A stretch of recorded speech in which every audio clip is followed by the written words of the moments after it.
9장 1절 이스라엘아 너는 이방 사람처럼 기뻐 뛰놀지 말라. 내가 행음하여 내 하나님을 떠나고 각 타작마당에서 음행의 값을 좋아하였느니라. 아멘. 후반부 호세아서를 소개하고 있습니다. 후반부에서는 이제 좀 더 세밀하게 북이스라엘의 이러한 신앙적인 잘못들을 책망해 갑니다. 또 윤리적인 또 이러한 부분들을 십계명에 기초해서 상세하게 어떤 부분들이 잘못됐는지들을 추적해 갑니다. 바로 이러한 세밀한 선지자들의 또 성경을 적용하는 이러한 모습들을 통해서 오늘 우리 시대에도 우리가 하나님의 말씀을 읽고 오늘 우리 시대에는 이러한 신앙의 변질과 또 이런 혼합주의의 성격은 없는지를 면밀히 살펴보셔야 됩니다. 또 십계명과 관련해서 선지서가 지적하는 그러한 책망들이 형식적으로는 분명히 이스라엘 백성들은 제사를 드리고 있었습니다. 또 형식적으로는 뭐 대놓고 사람을 죽이거나 또 이렇게 십계명의 이런 부분들을 대놓고 범죄하진 않았습니다. 그러나 십계명의 이러한 아주 중요한 원칙과 원리들을 제대로 적용해내지 못하는 이런 부분들을 책망받고 있는 것입니다. 오늘 우리 시대도 여전히 이렇게 우리가 신앙과 윤리 부분에 있어서 하나님의 말씀을 제대로 이해하지 못해서 또 제대로 적용하지 못해서 결국 하나님의 뜻을 어기는 이러한 부분들에 있어서 아주 조심하면서 또 그렇게 살아가야 합니다. 그러기 위해서는 호세아 선지서가 지적하고 있는 또 이러한 책망과 훈계들을 우리가 가볍게 여기지 말고 더욱 깊이 들여다보셔야 됩니다. 선지서는 책망하는 그러한 내용들이 굉장히 많습니다. 그렇기 때문에 구원의 이런 부분들도 중간중간에 소개가 되지만 전체적인 흐름은 이스라엘 백성들의 죄와 불신앙에 대한 이런 부분들을 아주 세밀하게 추적해 들어가면서 지적하고 책망하고 있는 것을 우리는 또 깊이 생각하셔야 됩니다. 자, 9장에서부터는 좀 더 세밀하게 그들의 신앙과 또 그들의 윤리적 잘못된 적용들을 파헤쳐갑니다. 이스라엘아 너는 이방 사람처럼 기뻐 뛰놀지 말라라고 하면서 다시 한번 큰 책망의 포문을 엽니다. 내가 행음하여 내 하나님을 떠났다. 그러니까 우리가 앞장 3장까지 보았던 호세아와 고멜이라고 하는 이러한 창녀 고멜을 취하여 결혼하라라고 하면서 그 결혼을 유지하라라고 하는 이러한 하나님의 독특한 결혼의 이러한 명령은 어디 온데갔다 없이 그 설명은 사라져 버렸어요. 그리고 전체 내용의 이러한 부분들은 전부 다 이스라엘 백성들이 하나님을 떠난 것, 하나님 앞에서 혼합주의적 신앙을 가진 것, 이게 바로 간음이고 이게 바로 하나님을 떠난 것이다라고 계속적으로 책망해가고 있는 것을 보게 됩니다. 바로 창녀라고 하는 가장 이러한 추악스럽고 더러운 여인 하나를 소개하면서 마치 이스라엘 백성들이 이렇게 장녀와 같은 그런 더러움과 신앙의 부패와 타락의 모습을 가지고 있다는 것을 그렇게 책망하면서 후반부는 좀 더 그 간음과 행음의 본질이 무엇인지를 집중해 갑니다. 바로 그것은 하나님을 떠난 것이다. 그래서 하나님으로부터 돌아와라 이런 표현들이 이제 호세아에서 계속해서 반복됩니다. 너희는 하나님을 떠났다. 그러니까 하나님께로 회개하고 돌아오라. 그런데 문제는 분명히 이스라엘 백성들은 제사와 예배를 드리고 있었습니다. 하나님을 안 떠난 것처럼 그들은 그렇게 주장하고 그렇게 반박했습니다. 선지자들이 너희는 하나님을 떠났다라고 책망하니까 이스라엘 백성들은 우리가 언제 하나님을 떠났냐라고 하면서 반박합니다. 우리는 열심히 예배 드리고 있고 제사 드리고 있고 절기를 지키고 있다라고 말하는 것이. 열심히 예배를 드리면서도 하나님을 떠난 상태가 될 수도 있구나. 너희가 하나님을 떠났다라고 이렇게 책망하는 것입니다. 그리고 돌아와라 라고 이렇게 또 말씀하시는 방식에 있어서도 그럼 어떻게 돌아가야 되는 것이 바르게 하나님께로 돌아가는 것인가? 종교개혁 시대만 해도 로마 카톨릭 형태로 하나님을 찾을 수도 있습니다. 수많은 미신과 수많은 그러한 온갖 우상숭배적인 이러한 행태들을 하면서도 그들은 여전히 하나님을 찾고 있었던 것이에요. 로마 카톨릭 방식으로도 하나님께로 돌아간다라고 주장할 수가 있습니다. 또 성공회처럼 프로테스탄트와 카톨릭을 반반 섞어서 형식은 로마 카톨릭으로 내용은 루터파를 받아들여서 믿음으로 구원받는다라고 하는 이 복음의 내용을 반반 섞어가지고 그렇게 성공회가 영국에서 또 자기들 나름대로는 하나님께로 돌아간다라고 말을 합니다. 교파가 성공회가 다시 로마 카톨릭으로 합쳐지진 않았습니다. 각각 따로 가는 거예요. 우리나라에도 성공회가 있습니다. 그리고는 종교개혁을 일으켰던 루터파가 또 있습니다. 루터는 분명히 구원론에 있어서 아주 훌륭했지만 루터와의 제자들은 신석기 로마 카톨릭 신앙으로 도로 돌아가 버렸습니다. 우리나라에도 루터파 교회가 있습니다. 루터파 방식으로 하나님께로 돌아가는 것이 완전하게 훌륭한 것이었으면 왜 쯔빙글리와 칼빈과 웨스민스터와 같은 이러한 신학자들은 루터파에 속하지 않고 루터 교회를 다니지 아니하고 개혁파라고 하는 장로교회라고 하는 이러한 교단을 새로 설립해서 그 전체의 프로테스탄트라고 하는 것에서 좀 더 구별된 교단을 또 그렇게 출발했냔 말이에요. 거기에 또 성경 너무 어려우니까 성경을 덮고 직통계시와 환상을 보면서 하나님께로 돌아가자. 방언이라든가 이상한 은사체험을 하면서 하나님께로 돌아가자라고 하는 그런 방식을 제시합니다. 그러니까 종교개혁 시대만 해도 이렇게 여러 가지가 있습니다. 제세례파는 자기들 나름대로 그렇게 돌아가는 게 은사체험하는 게 하나님께로 돌아가는 것이다라고 그렇게 주장을 합니다. 벌써 종교개혁 시대만 해도 로마 카톨릭, 성공회, 루터파, 제세례파, 장로파 그리고 신석기 또 침례교회가 결국 세례 문제 가지고 유아 세례 문제 가지고 심각하게 싸우면서 결국 침례교단이 형성이 됩니다. 6개 정도가 대표적인 그러한 16세기, 17세기 초입에 벌써 그렇게 엄청난 큰 교단들이 교파를 형성하면서 저마다 다 하나님께로 돌아간다라고 얘기를 합니다. 그리고는 1700년, 1800년으로 넘어오면서 감리교, 성결교, 구세군이라고 하는 감리교 삼형제가 그렇게 또 형성이 되기도 합니다. 그리고는 1800년에는 우후죽순처럼 더 많은 교파들이 형성됩니다. 케이커 교도들로부터 시작된 경건주의와 또 1800년 들어서면서 여호와 증인이라든가 몰몬교라든가 이런 수많은 이단들이 서구로부터 그렇게 교파를 형성하면서 자기들도 하나님께로 돌아간다라고 얘기를 하는 거예요. 이슬람도 신에게로 돌아간다라고 이렇게 얘기를 합니다. 도대체 어떻게 해야 하나님께로 돌아갑니까? 호세아서는 계속해서 하나님께로 돌아오라라고 외칩니다. 6장에서도 하나님께로 돌아오라라고 외치고 이제 14장에 가서 결론을 내리면서 하나님께로 돌아오라라고 말하는 것이. 그리고는 결론을 내리기를 우리 14장을 한번 봅시다.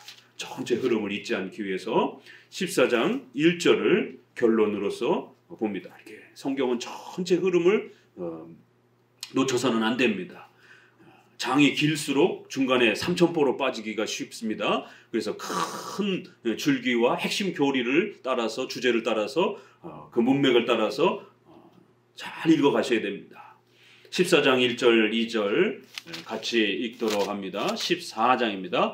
이스라엘아 내 하나님 여호와께로 돌아오라. 내가 불의함을 인하여 엎드러졌느니라. 너는 말씀을 가지고 여호와께로 돌아와서 아뢰기를 모든 불의를 제하시고 선한 바를 받으소서. 우리가 입술로 숫송아지를 대신하여 주께 드리리이다. 하나님께로 돌아오라. 그리고 수많은 방식으로 하나님께로 돌아갈 수 있는 방법을 외치지만 성경이 우리에게 가르쳐준 오직 예수 그리스도가 길이요 진리요 생명이라고 하는 나 외에는 주께로 나아갈 수 있는 길이 없다라고 하는 그리고 그 예수 그리스도께로 나아갈 수 있는 길들은 오직 예수님이 남겨주신 그 말씀을 통해서만이 예수님께로 돌아갈 수 있고 그리고 그 예수님을 통해서 하나님께로 돌아가는 것이 바로 성경을 통해서만이 하나님께로 돌아가는 겁니다. 그렇기 때문에 오늘날 교회와 오늘날 성도들이 성경을 사랑하지 않고 성경에 집중하지 않고 성경을 목숨처럼 그렇게 적용하고 성경과 함께 살아가지 아니하면 그건 하나님께로 돌아간 게 아닙니다. 자기 자신은 하나님께로 돌아왔다라고 주장하지만 자기 체험적인, 자기 주관적인 인간은 종교적 존재이기 때문에 이방 사람들도 자기들 나름대로 신을 찾습니다. 그런 것처럼 기독교인이라고 하는 사람들도 결국 자기들 나름대로 하나님을 찾으면서 그렇게 만족해하는 것이. 그러나 그것이 바르게 성경이 가르쳐준 올바른 신앙으로 그렇게 돌아온 것인지는 알 수가 없는 것이. 성경으로 돌아오지 않은 신앙은 다 가짜입니다. 이걸 우리가 명백하게 선언하셔야 돼요. 사람이 죽었다 깨어나도 누가복음 16장의 부자와 나사로의 그 설명처럼 나사로가 죽었다가 깨어나면 우리 친척들이 전도를 받지 않을까요? 라고 하소연하면서 나사로를 가족에게 다시 한번 보내줘서 우리 가족들을 전도해달라고 외칩니다. 하소연합니다. 그러나 모세와 선지자, 바로 성경이 있다라는 거예요. 그 성경을 통해서 듣지 않는다라면 사람이 죽었다 깨어나는 그런 경험을 해도 예수님 안 믿는다라는 겁니다. 오직 성경을 믿고 그 성경이 가르치는 예수님을 믿을 때에 그때 진짜 신앙이라는 것이에요. 자, 이 큰 흐름을 놓치지 않고 잘 붙잡아 가면서 이제 9장에서 어떻게 또 지적하는가 봅시다. 타작마당이나 술틀이 저희를 기르지 못할 것이며 새 포도주도 떨어질 것이라. 타작마당에서 하나님이 온갖 기름과 양식을 그렇게 가나안 땅에 온 이스라엘 백성들에게 그 풍요로움을 주었는데 그 풍요로움을 가지고 결국 가나안 땅의 전통적인 그 미신이었던 바알과 아세라. 하나는 돈과 권력의 신이고 하나는 풍요와 다산의 신이라고 하는 남신 여신을 그렇게 숭배를 하는 그러한 그 여신 숭배가 그리스에도 이렇게 다이애나라든가부터 뭐 비너스라든가 이런 여러 신들이 이렇게 여신들이 등장을 하지 않습니까? 이런 여신 숭배가 바알, 아세라 이렇게 해서 아세라 숭배, 바알은 남자이고 아세라는 여신입니다. 이런 여신 숭배가 결국 바벨론에도 아주 팽배했고 그러한 여신 숭배가 결국에는 로마 가톨릭 안에 들어오면서 마리아 숭배라라고 하는 이러한 열정과 열심들이 거의 마리아가 신이 되어버렸어요. 그래서 종교개혁 시대보다 가톨릭은 지금 더 타락했습니다. 제2 바티칸 회의 1800년 이후에 마리아에 대한 4가지 교리, 마리아 무음 잉태설, 마리아는 원죄가 없이 예수님을 잉태했다라는 거예요. 로마 가톨릭 교황이 지난 2013년에 와서 8월 14일 날 15일 날 그렇게 집회를 하지 않았습니까? 마리아 성모 대승천일, 마리아가 승천했다라는 거예요. 그래서 8월 14일 그렇게 또 미사를 드리는 것을 우리는 TV를 통해서 그렇게 저렇게 하는구나 쟤네들이 마리아 승천했다라는 거예요. 그걸 기념을 해가지고 마리아 중보설, 마리아가 중보를 한다라는 거예요. 예수님께로 나아갈 수 있도록. 이러한 마리아 숭배에 대한 이러한 여신 숭배들이 결국 로마 가톨릭 안에 들어와서 혼합주의 신앙이 된 겁니다. 지금 호세아도 바로 그걸 책망하는 거예요. 북에는 아시리아, 남쪽에는 애굽. 우리가 예전에 청년들하고 애굽에 이런 그 전시회를 우리나라에서 할 때 가봤습니다.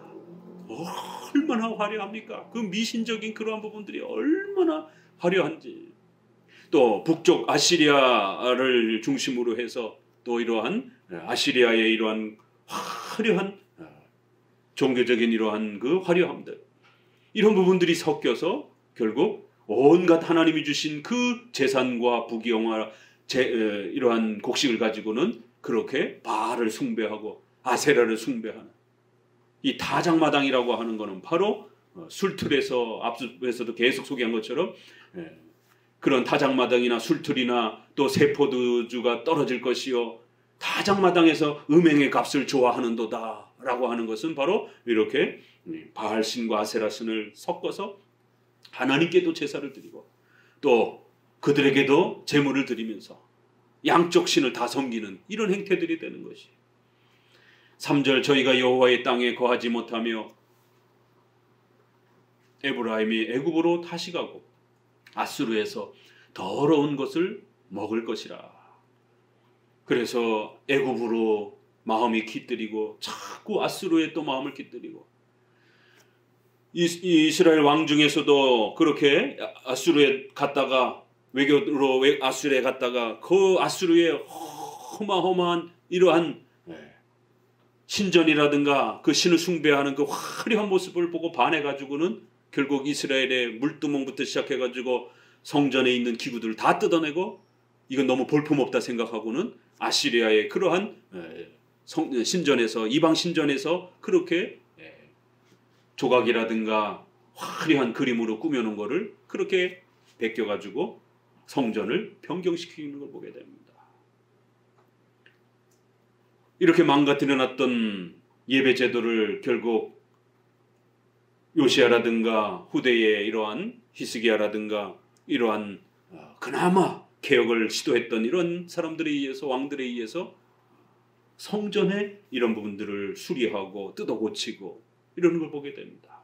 결국 이스라엘 역사는 이렇게 하나님이 정해주신 그 예배적 규정을 불편하고 따분하고 힘들게 여기고 오히려 세상적인 종교의 그런 화려한 그러한 예배들을 섞어가지고 자꾸 신을 예배하려고 하는, 결국 이러한 예배적 타락, 결국 이것은 신앙적 타락으로 이어져가고 결국 신앙적 타락은 하나님을 떠난 것으로 그렇게 평가가 되는 거예요.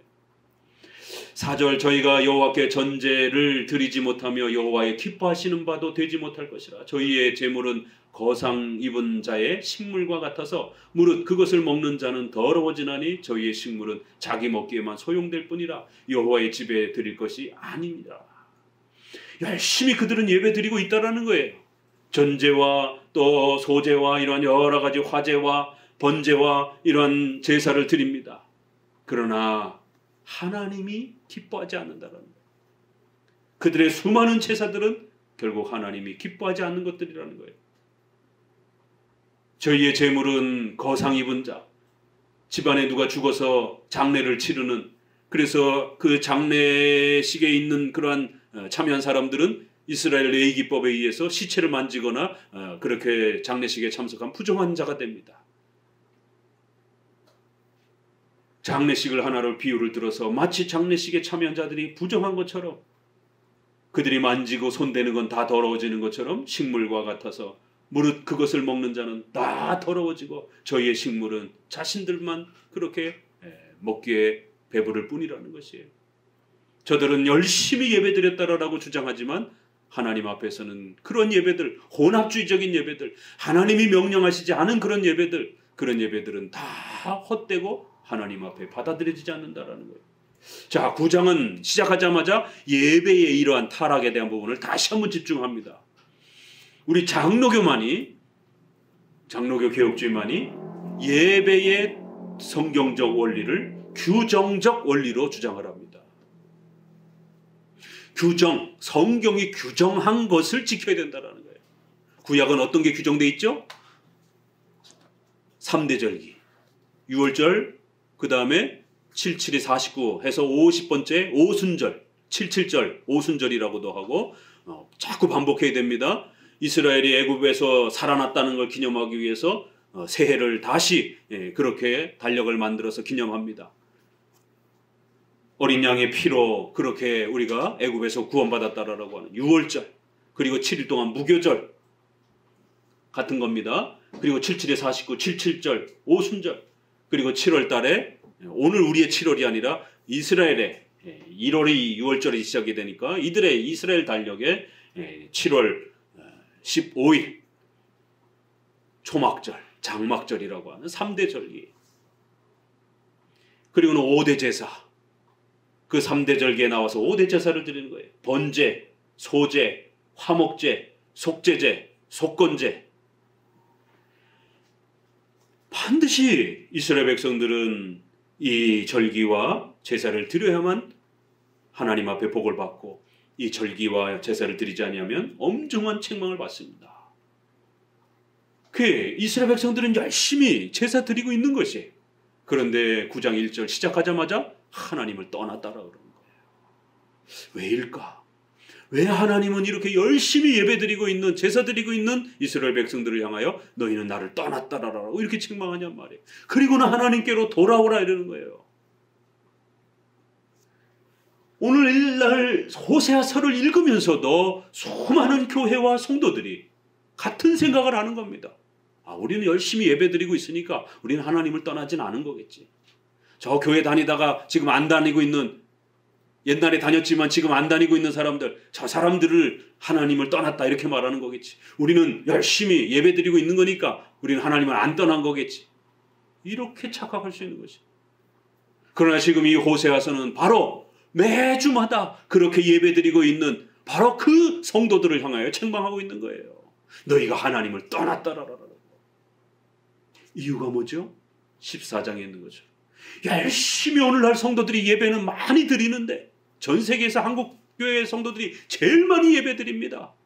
그런데 전 세계에서 한국교회 성도들만큼 성경에 무지한 성도들이 없습니다. 기독교 교리를 배워본 적이 없는 그런 상태에 있는 성도들, 성경을 제대로 읽지 못하는 그런 성도들, 바로 지금 호세아가 책망하는 게 하나님의 말씀을 모른다라는 거예요. 제사는 열심히 드리고 있지만 정작 성경이 가르치는 그 중요한 교리들을 모르고 있다라는 거예요. 다 잊어버렸다라는 거예요. 성경을 가까이 하지 않는 민족들이라는 거예요.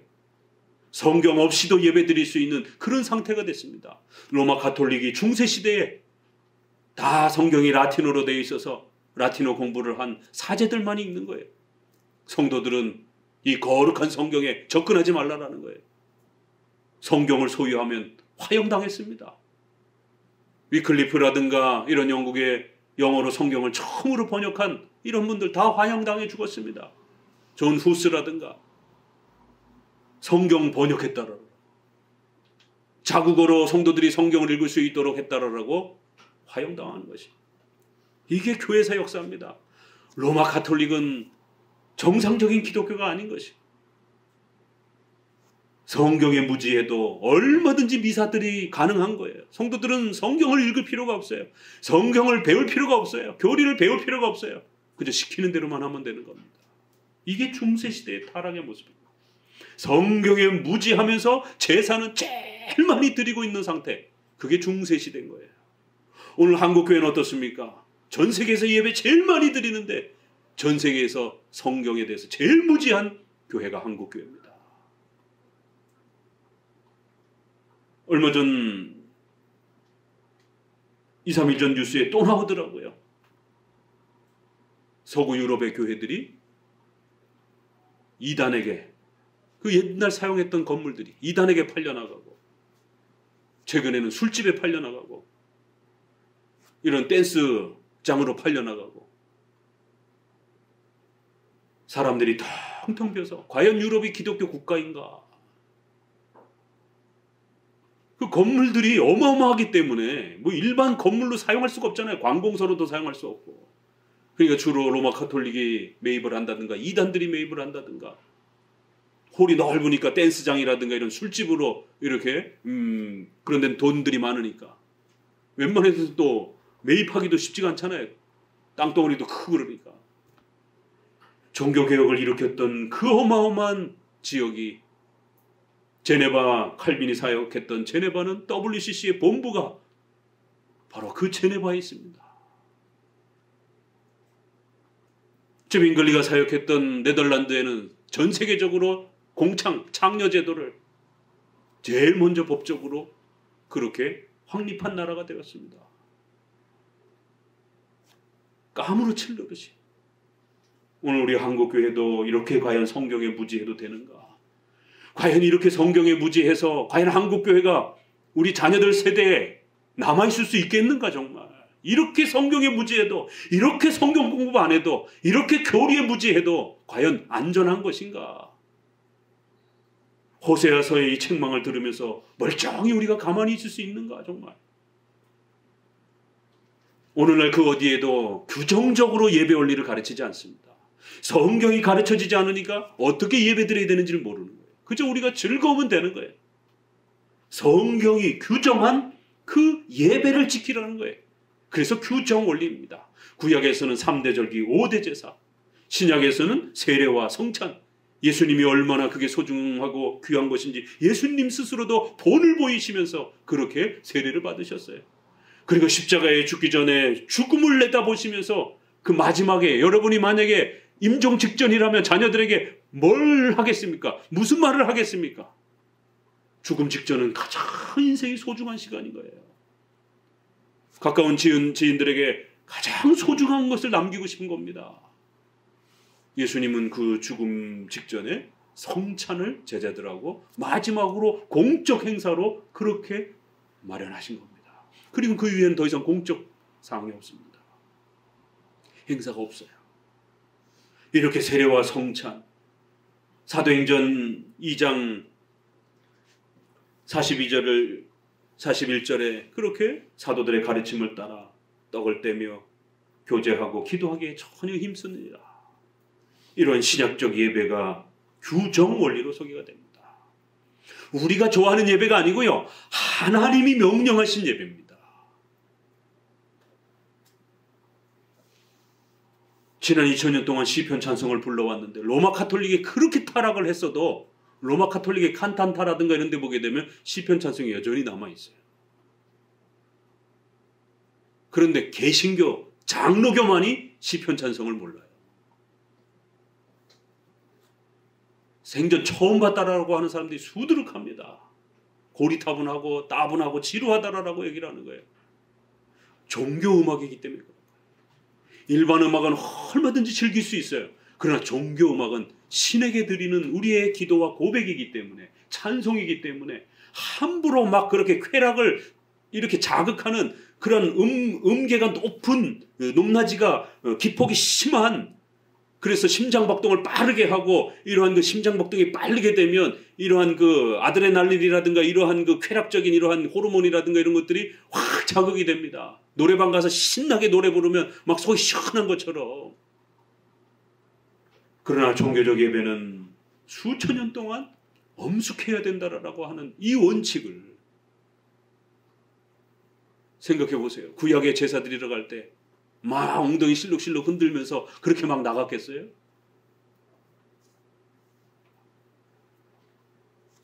규정 원리, 성경이 규정한 예배가 무엇인가? 그 규정대로 예배드리지 않았다는 거예요. 성경의 무지한 상태로 예배드렸다는 거예요. 그게 계속 책망이 됩니다. 5절, 너희가 명절일과 여호와의 절일에 무엇을 하겠느냐? 5대 제사, 3대 절기 나름대로 열심히 하고 있다고는 하지만 우리가 열왕기상 12장, 13장에서 계속 보았죠?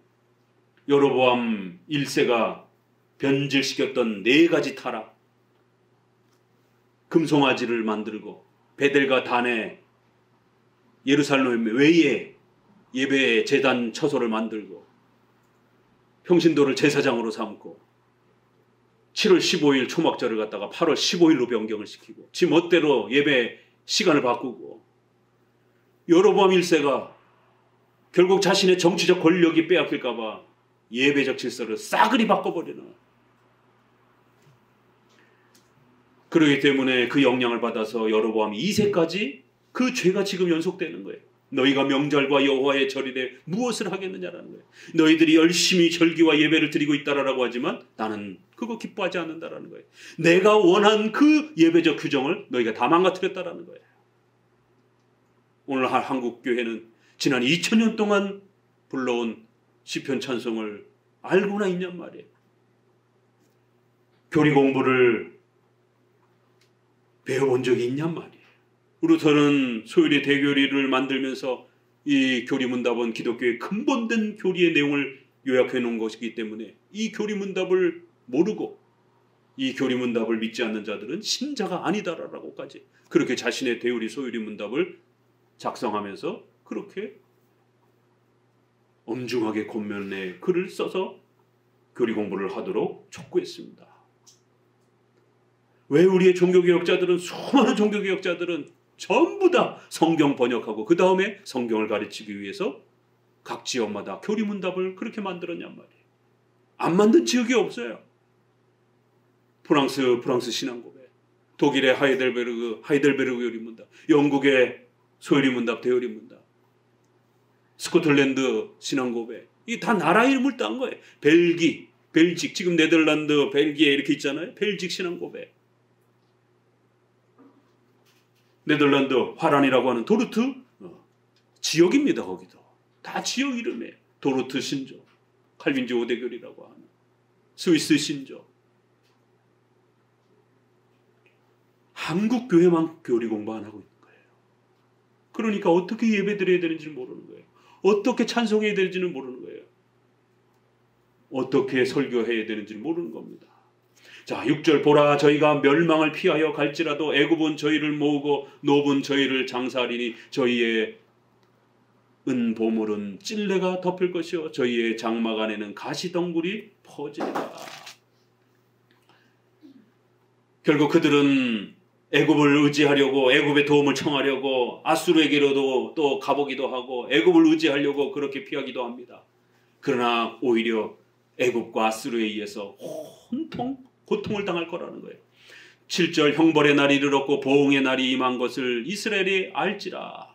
선지자가 어리석었고 신에 감동하는 자가 미쳤나니 이는 내 죄악이 많고 내 원한이 큼이니라. 8절도 같이 읽어봅니다. 에브라임은 내 하나님의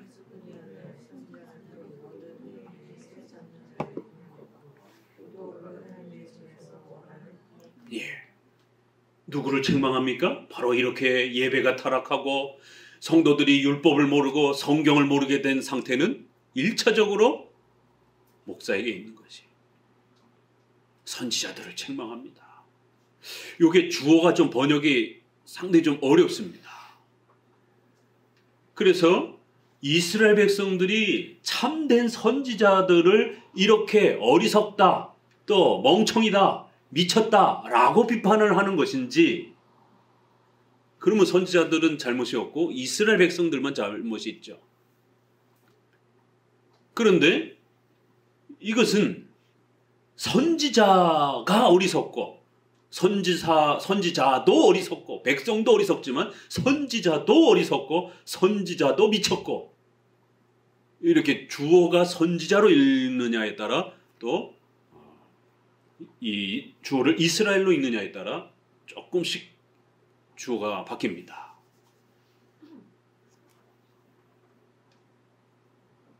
이것은 둘 다도 해당이 됩니다. 이스라엘 백성들이 선지자를 무시하고 참된 선지자를, 호세아 선지자를 비판하고 그렇게 조롱하는 그런 모습으로도 읽어낼 수도 있고, 그러다 보니까 결국 어떤 일이 벌어지느냐 하면 어리석고 잘못된 선지자들만이 이스라엘 백성들에게 설교하고 그렇게 아부하고 그렇게 아첨하는 이런 일이 벌어지는 것이죠. 그러니까 이스라엘이 알지니라, 이게 가장 중요한 중심 문장이고요. 뭘 알아야 되느냐, 뭘 알게 될 것이냐, 하나님 앞에 벌 받았다라는 걸 알게 될 거라는 거예요. 그리고 나서는 보충 설명하는 것이 이스라엘 백성들이 나중에 깨닫게 될 거라는 거예요. 뭘 깨닫느냐? 자기들 옆에서 아부하고 아첨했던 나라가 망하지 않을 것이다라고 그렇게 온갖 가문이슬로 이스라엘 백성들에게 복이 임할 거다라고 그렇게 기복주의로 설교했던 그런 가짜 선지자들, 이 사람들에게 의하여 이스라엘 백성들이 속았다라는 것을 나중에 알게 될 것이다. 그러니까 주어가 선지자가 돼도 괜찮고 이스라엘 백성들이 돼도 괜찮은 거예요. 선지자가 미쳤고 어리석었다라는 거예요. 그래서 이스라엘 백성들이 더 타락하게 됐다라는 거예요. 그것을 7절부터 8절까지를 읽어 그 문장을 흐름을 보게 되면, 그러니까 이스라엘 백성들은 이제 정신 차리고 깨닫게 될 거라는 거예요. 뭘 깨달아요? 자기들이 속았다라는 것을. 그 악한 목사들에 의해서, 거짓된 목사들에 의해서 하나님의 말씀을 배운 게 아니라 하나님을 거역하도록 온갖 잘못된 그러한 혼합주의 신앙으로 자기들을 타락으로 이끌었다라는 것을, 그 거짓된 목사들이 자기들을 타락으로 이끌었다라는 것을 뒤늦게서야 깨닫게 될 거라는 거예요.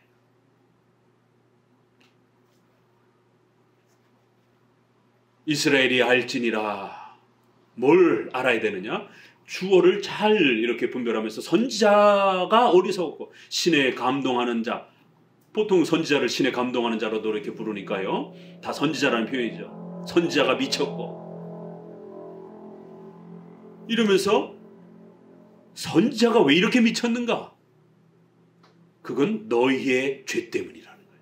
너희들이 올바른 소리를 안 들으려고 하니까, 호세아 선지자와 같은 참된 선지자의 말을 안 들으려고 하니까 결국 너희 주변에는 미친 선지자들밖에 남지 않는, 너희들 마음속에 하나님 앞에 죄를 책망하는 참된 선지자들은 듣지 않고 귀를 막아버리고 너희들에게 아첨이나 하고 기복주의 설교나 하고 잘 될 것이라고 그렇게 온갖 가머니술로 속이는 그러한 선지자들만 내 곁에 남았고, 오히려 그러한 자들은 너희들을 파멸로 이끌어가는, 그걸 너희들이 깨닫게 될 것이다라는 거예요. 오늘날 성경 가르치지 않는 목사들이 얼마나 많습니까? 그러면서 무슨 은사 집회를 한다라고, 사람 쓰러뜨린다라고. 성도들이 알게 될 겁니다. 뭘 알게 됩니까? 은사 체험 좋아하고 신비 체험 좋아했다가 결국 기복주의 설교 좋아했다가 그들에 의해서 본인들이 하나님 앞에 어마어마한 징계를 받게 될 때에 그들이 나쁜 목사였다라는 것을 깨닫게 될 거라는 거예요. 듣기 싫고 불편했던 성경을 가르치던 이런 장로교 목사들이 옳았다라는 것을 알게 될 것이다라는 거예요. 그럼 뭐합니까? 이제 징계의 시대인데 그 깨달음은 늦어버린 것이죠. 에브라임은 내 하나님의 파수꾼이오늘. 이것도 에브라임의 선지자, 이렇게 가운데다가 선지자를 넣으면 해석이 조금 부드러워집니다. 에브라임은 내 하나님의 파수꾼이오늘. 이 주어가 누군가? 그러면 에브라임이 아니라 선지자에 계속. 선지자는 그 모든 행위에 새 잡는 자의 금을 갖고 또 그 하나님의 전에서 원한을 품었도다. 백성들도 원한이 큽니다. 적대감이 크다. 이렇게 표현을 하는 것이죠. 8절에도 선지자들도 원한이 크다. 적대감이 크다. 이게 누구한테 적대감이 크겠어요? 하나님께 적대감이 크다라는 거예요. 참된 메시지를 전하는 선지자들을 향하여 적대감이 크다라는 거예요. 선지자들은 그 성전에서 하나님을 향한 분노와 원망과 적대감이 부글부글 끓는다라는 거예요. 7절에서는 백성들이 또 그렇게 참된 선지자들을 싫어하고 미워하는 적대감들이 부글부글 끓는다라는 거예요. 그리고는 미친 선지자, 어리석은 선지자, 은사체험이나 그렇게 주는 기복주의나 설교하는 그런 목사들의 설교만 그렇게 쫓아가더라는 것이. 결국 선지자나 이스라엘 백성들이나 모두 하나님 앞에 징계를 받을 것이다. 그래서 에브라임의 선지자들은 하나님의 파수꾼이오늘. 백성들이 타락하면 책망을 해줘야 되고 적들이 쳐들어오면 하나님의 도움을 구하며 기도하고 예배드리도록 이렇게 파수꾼과 같은 이러한 역할을 해야 될 그 시대의 선지자요, 그 시대의 파수꾼들이요, 그 시대의 지도자들이 되어야 되는데, 에브라임의 선지자들은 하나님의 뜻을 전하는 그런 파수꾼이 되어야 하는데, 선지자가 무슨 짓 하고 있다고요? 새 잡는 그물과 같이 됐다라는 거예요. 백성들 잡아먹는 새 그물과 같이 됐다라는 거예요. 얼마나 무시무시한 책망입니까? 오늘날 목회자들이 목숨을 걸고 성경을 연구해서 밤낮으로 2000년 교회사 논문들을 읽고 우리 종교개혁자들의 논문들, 설교들을 읽어서 열심히 우리 성도들에게 올바른 설교를 가르쳐야 되는데, 자기가 하는 설교가 로마 카톨릭이 주장했던 내용인지 제세례파가 주장했던 건지 성공회가 주장했던 것인지 구별을 못하는 것이죠.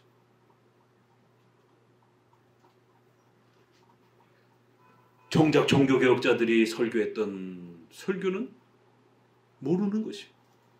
공부를 안 했으니까. 영어로도 성경을 읽지 못하고 히브리 헬라어로도 성경을 읽지 못하고, 옛날에는 성도들이 문맹률이 높았기 때문에 한글을 열심히 읽고 문맹만 띄어도 괜찮았던 시대가 있었습니다.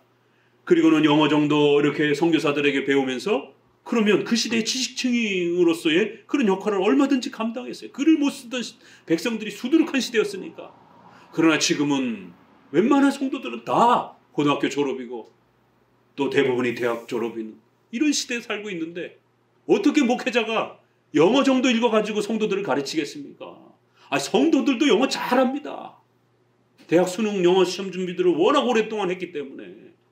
그런데 목사만 성경을 영어로도 못 읽어요. 그러니까 아무렇지 모르십니다, 이게.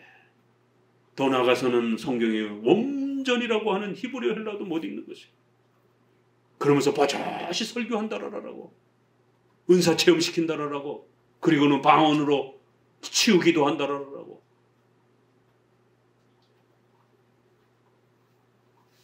그 시대의 지도자가 되어야 되고 하나님의 뜻을 전달해야 되는 이런 선지자들이 성도들을 잡아먹는 새 그물과 같이 그런 나쁜 짓들을 행하면서 성도들의 돈을 강탈하고 성도들의 생명을 강탈하고 여성도들의 그런 성을 빼앗고, 뉴스에 나오는 30% 40%가 대부분 종교 지도자들의 성추행 사건들입니다. 얼굴을 들고 어디 가서 목사라고 하기가 너무 창피한 시대가 돼버렸어요. 셋 중에 하나는 종교 지도자들의 그런 성추문들이에요. 성도들을 잡아먹는 새 그물과 같이. 오늘 9장에서는 이렇게 종교 지도자들의 타락, 선지자들을 미쳤다라고 그럽니다. 선지자들을 어리석다라고 그럽니다.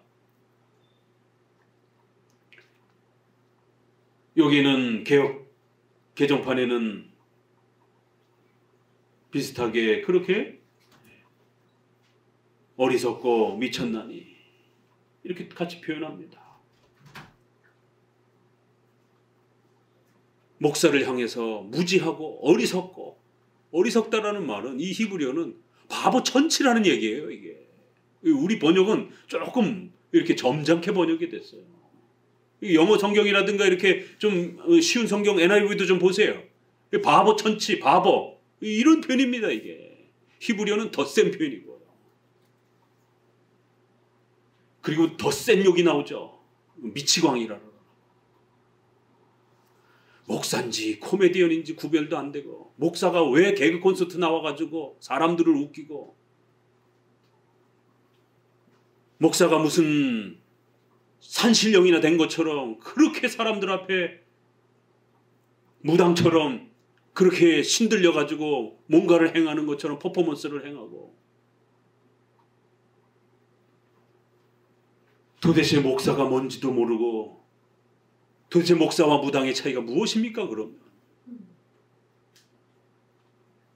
뭔가 음성을, 신의 음성을 막 듣는다라고 벌벌벌벌 떨다가 막 쓰러졌다가 일어나가지고는 너 누구랑 결혼해, 너 누구랑 사업해, 너 어디로 이사가, 하나님의 음성이 들렸다라고 그러면서 무슨 사업해.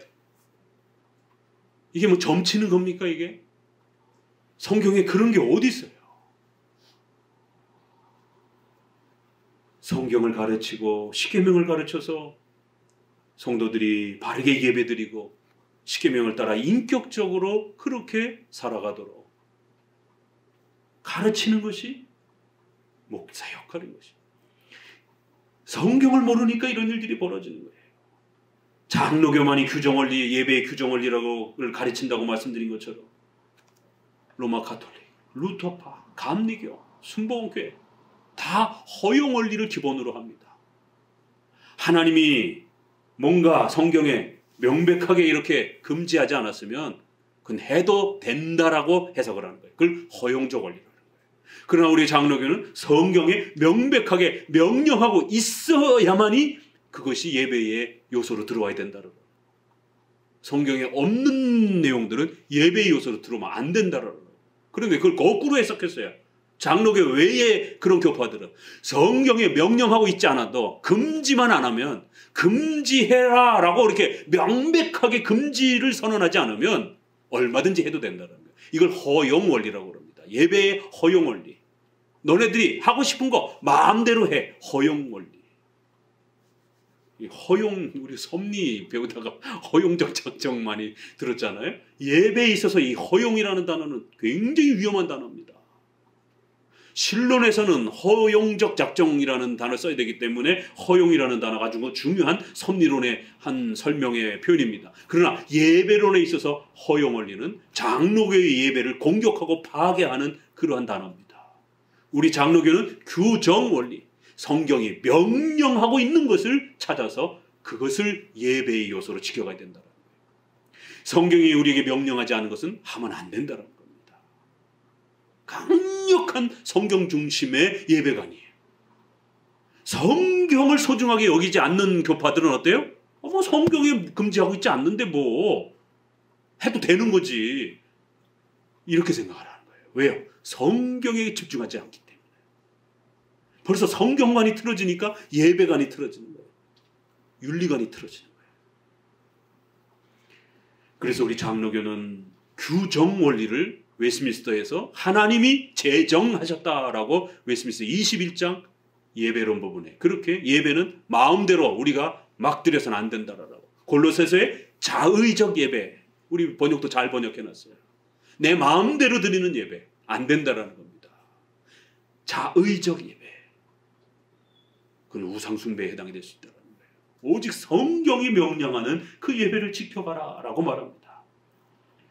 선지자들이 성경을 모르니까 예배를 어떻게 드려야 되는지, 제사를 어떻게 드려야 되는지를 다 까먹은 겁니다. 그리고는 자기들이 원하는 대로, 자기들이 바라는 대로, 또 이방 신들의 이런 모습들을 가서 보고는 전부 다 베껴다가 그렇게 짬뽕을 해서 혼합주의적 예배를 드립니다.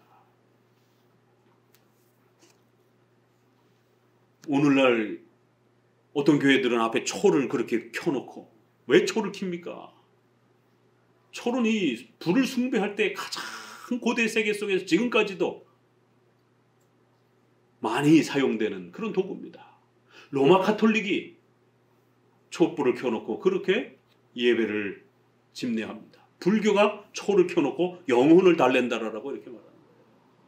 그래서 우리는 결혼식에 화촉식을 안 하는 겁니다.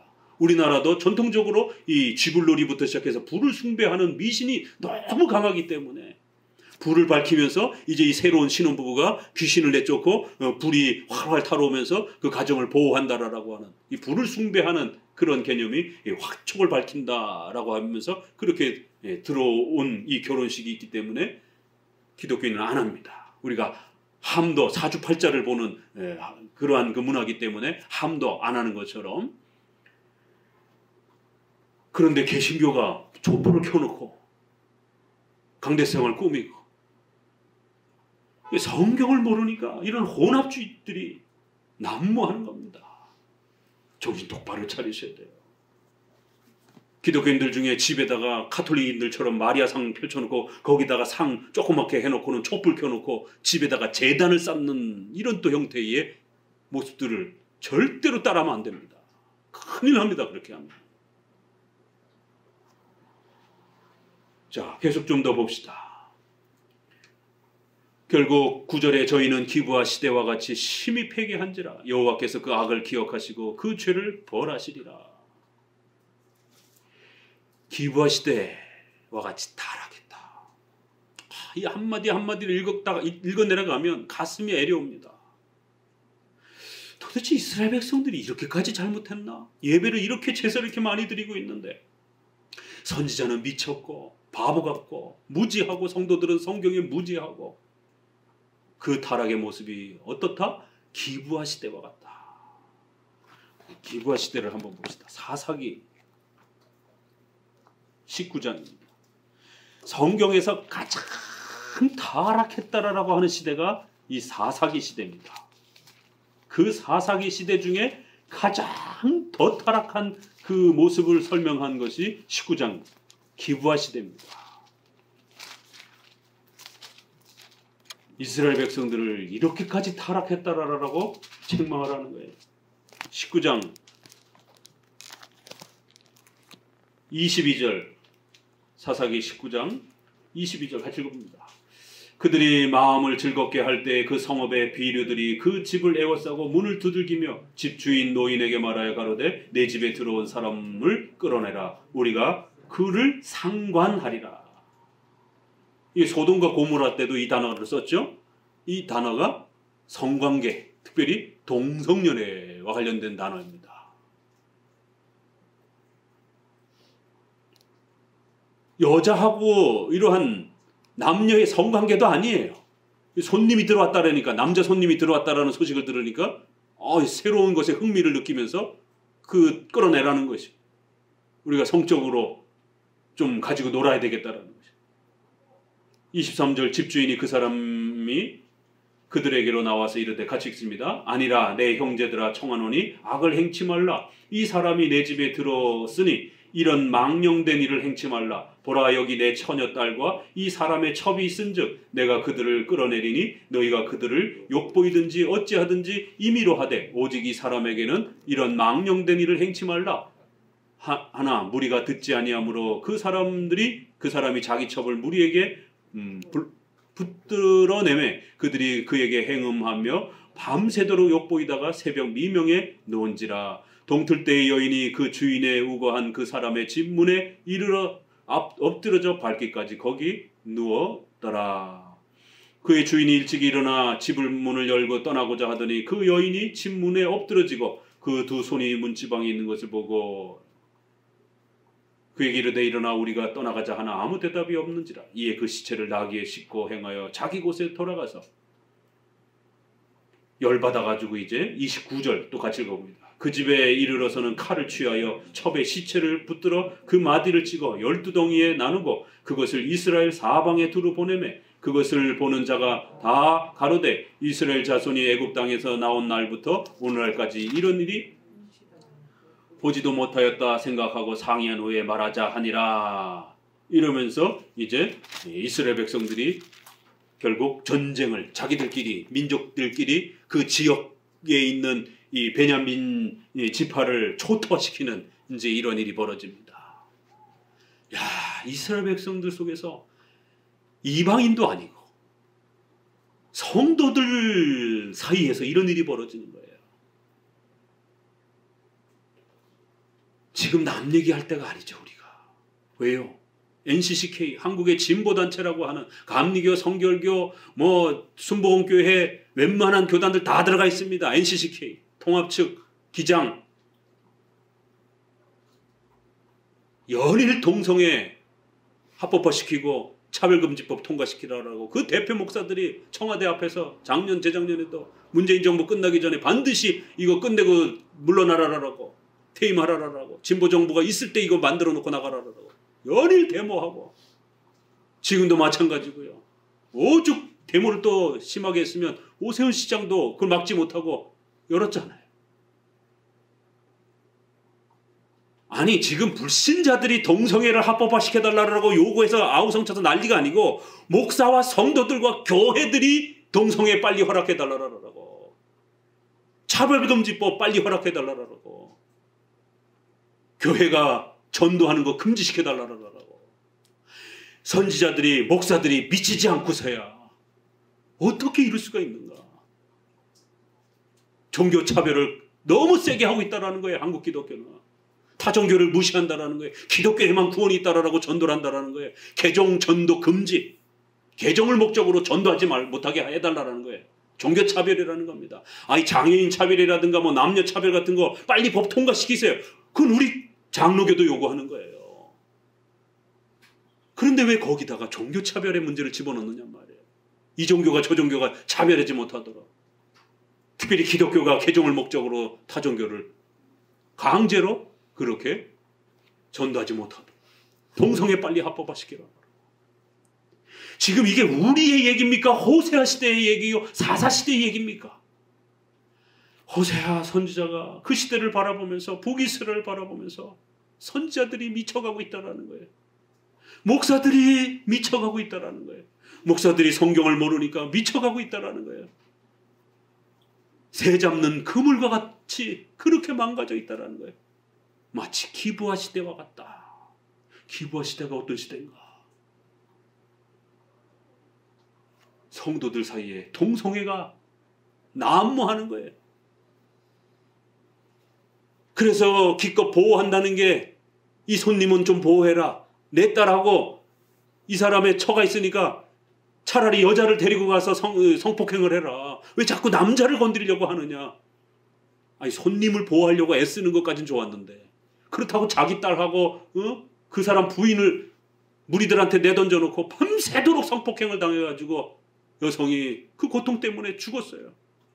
그러니 이놈의 또 남편이라는 거는 남편이 미치지 않고서야 그 사태를 버젓이 지켜보면서 지는 안전하게 그 집안에서 숨어 있으면서 그래 놓고는 지 부인이 성폭행 당했다고 열받아가지고 집에 가가지고 칼로다가 부인을 12막을 내가지고 그리고는 12지파에게 뿌려놓은 거예요.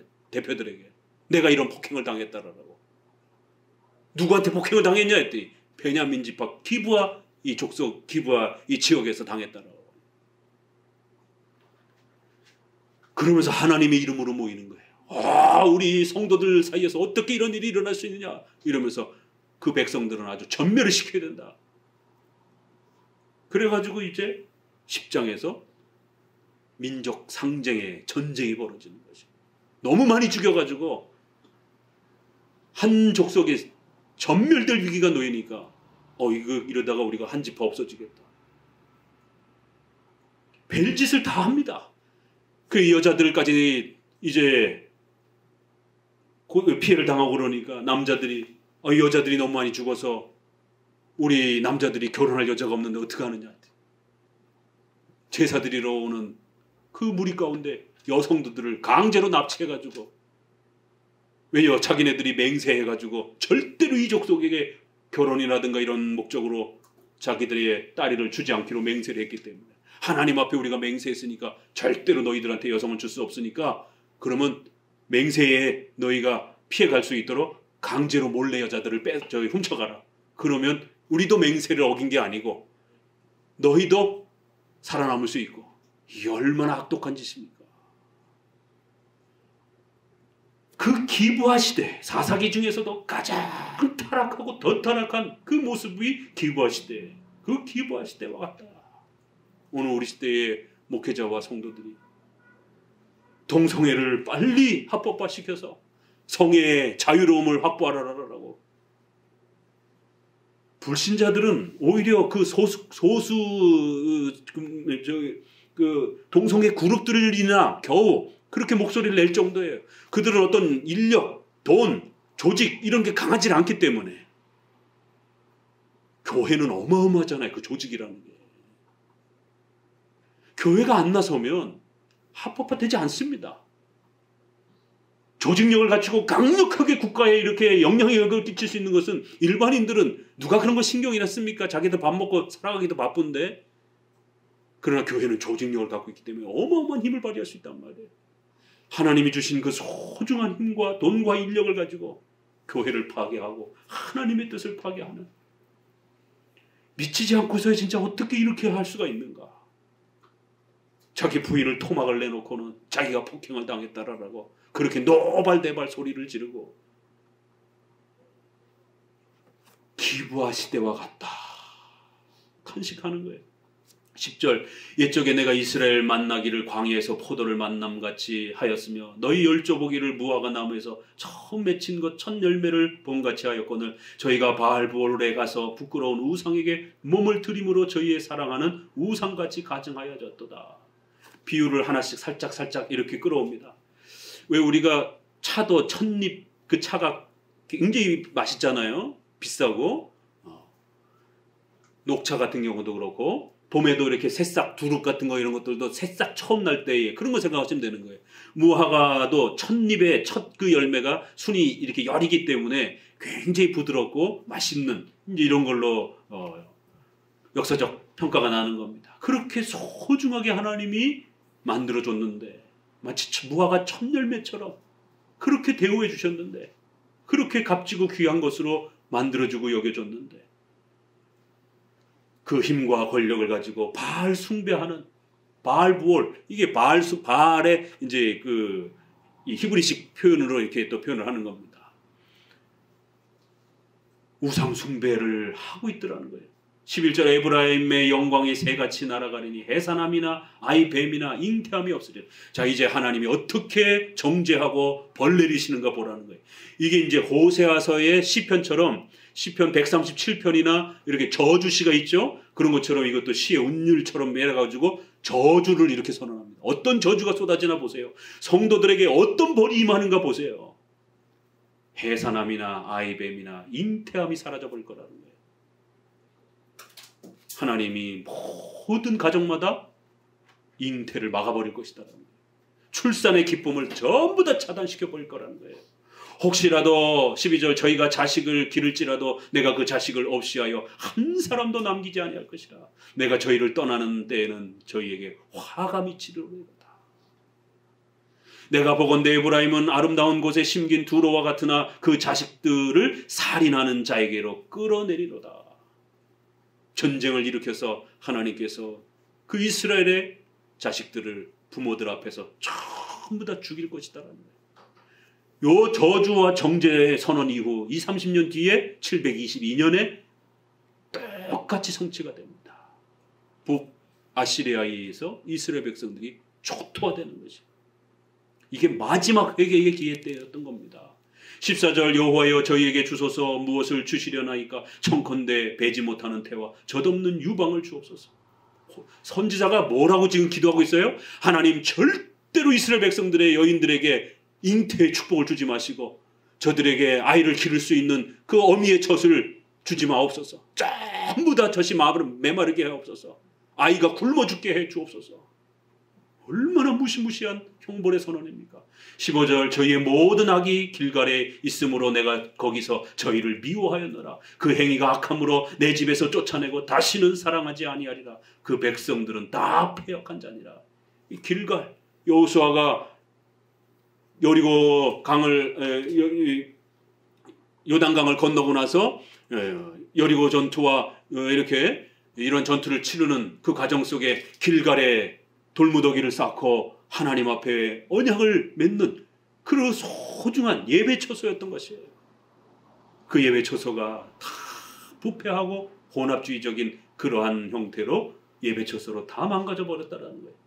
이 신앙의 타락, 예배의 타락을 계속 지적하면서 하나님이 어떻게 형벌을 내릴 것인지를 소개합니다. 16절 에브라임이 침을 입고 그 뿌리가 말라 과실을 맺지 못하리니 비록 아이를 낳을지라도 내가 그 사랑하는 태 열매를 죽이리라. 저희가 듣지 아니함으로 같이 읽어봅시다. 왜 이렇게 하나님이 책망하셨는가? 그 원인을 설명합니다. 17절 저희가 듣지 아니함으로 내 하나님이 저희를 버리시리니 저희가 열국 가운데 유리하는 자가 되리라.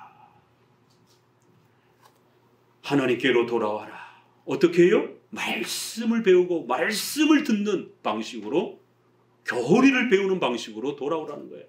결국 성경을 듣지 않고 교리를 듣지 않고 배우지 않는다라면 하나님이 그들을 떠나실 것이다. 결국은 저희들이 듣지 않기 때문에 하나님의 말씀을 듣고 순종하지 않기 때문에 결국 하나님이 저희를 버리게 되었다라는 겁니다. 오늘 9장을 통해서 다시 한번 특별히 종교 지도자들의 이런 타락과 부패, 성경을 읽지 못하고 교리를 알지 못하는 성경의 중요한 핵심 교리를 이신칭의를 설명하지 못하는 이러한 삼위일체를 설명하지 못하는 신성과 인성을 한 인격에 갖춘 이성 1인격을 설명하지 못하는 이러한 목회자들의 교리에 대한 무지. 결국 어리석고 바보 같은 말씀에 무지한 목사들에 의해 성도들이 타락하고 부패하며 같이 결국 아부하는 목회자들만 곁에 두고 환상과 신비 체험하는 그런 이상한 목회자들만 옆에 두었다가 결국 나중에서야 그들 때문에 자기들이 망하게 되었다라는 것을 결국 이렇게 처자식이 죽어가는 그 진노 앞에 놓여져 있을 때 그제서야 깨달을 거라는 거예요.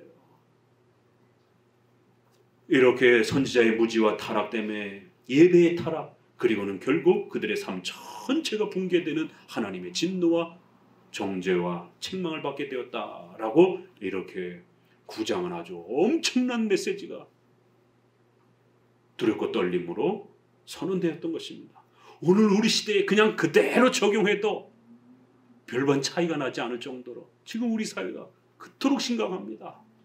동성애와 차별금지법을 반대하고 목소리 내는 목회자와 교단은 겨우 합동측, 통합측 넘어갔고 합신, 고신, 저희 대신 WCC에 참여하지 않는 예수님 외에도 구원이 있다라고 이렇게 버젓이 주장하는 이 WCC에 가입하지 않은 교단이 보수교단이 겨우 장로교단 중에 4개 정도 남아있는 겁니다.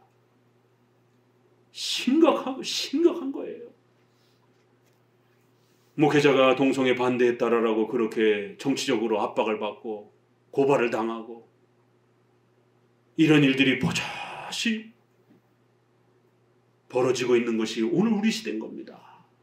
동성애 반대 참여했던 목회자들이 세상에 목사를 수갑을 채워가지고 경찰서로 끌고 가지를 않나. 옛날엔 상상도 할 수 없는 그런 일들이 버젓이 오늘날 일어나고 있습니다. 미국도 마찬가지예요. 이제 벌써 이런 가치관이 충돌되는 신냉전의 시대라고 벌써 유럽의 전쟁의 이러한 한복판에 들어가 있고 2차 세계대전 이후에 러시아 때문에 지금 엄청난 신냉전이 다시 돌입했잖아요. 가치관의 대립도 폭발하고 있습니다. 이제 성도들도 이쪽에 서야 될지 저쪽에 서야 될지 결정을 해야 될 때가 더 임박해져 가고 있습니다. 미국 대법관들이 보수 성향이 강한 사람들이 등용이 되고 나서 낙태법 합법화를 금지시키는 대법원 명령이 선언이 됐습니다. 미국 바이든과 진보 민주당이 발칵 뒤집어져서 난린 거예요. 미국이 잘못돼 가고 있다. 미국 시민의 70% 이상이 낙태법 합법화를 유지해야 된다라고.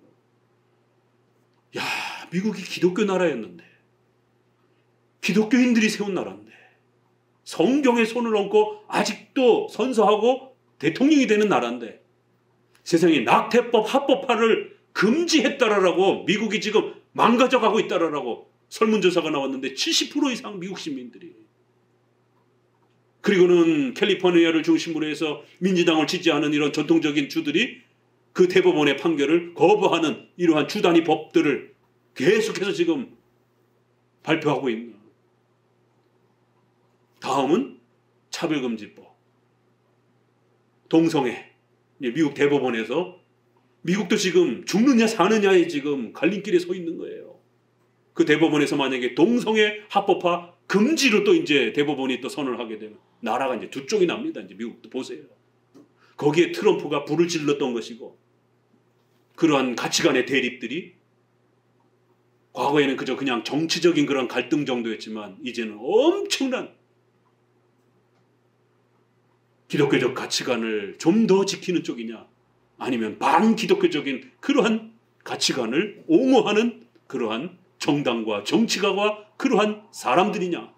엄청난 가치관의 충돌의 세대가 국가는 신냉전, 가치관은 2차 세계대전 때의 공산주의와 민주주의라고 하는 이데올로기가 충돌된 것처럼 기독교적 세계관과 반기독교적 세계관이 목숨을 걸고 충돌하는 시대가 돌입할 겁니다.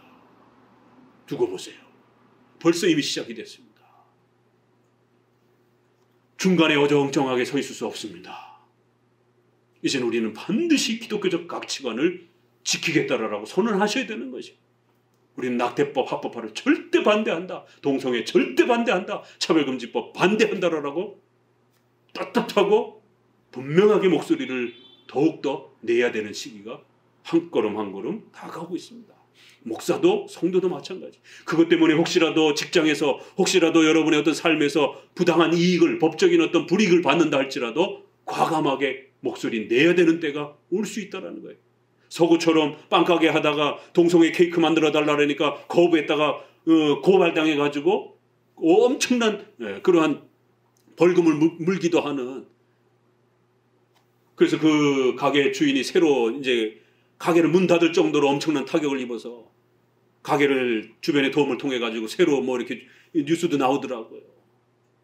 이제 우리나라도 그런 발걸음을 성큼성큼 다가 들어가고 있습니다. 서구는 이미 벌써 오래전에 벌써 있었기 때였었고 오늘 9장의 이러한 호세아서의 안타깝고 또 무서운 이 책망이 오늘 우리 시대에도 그대로 던져지고 있습니다.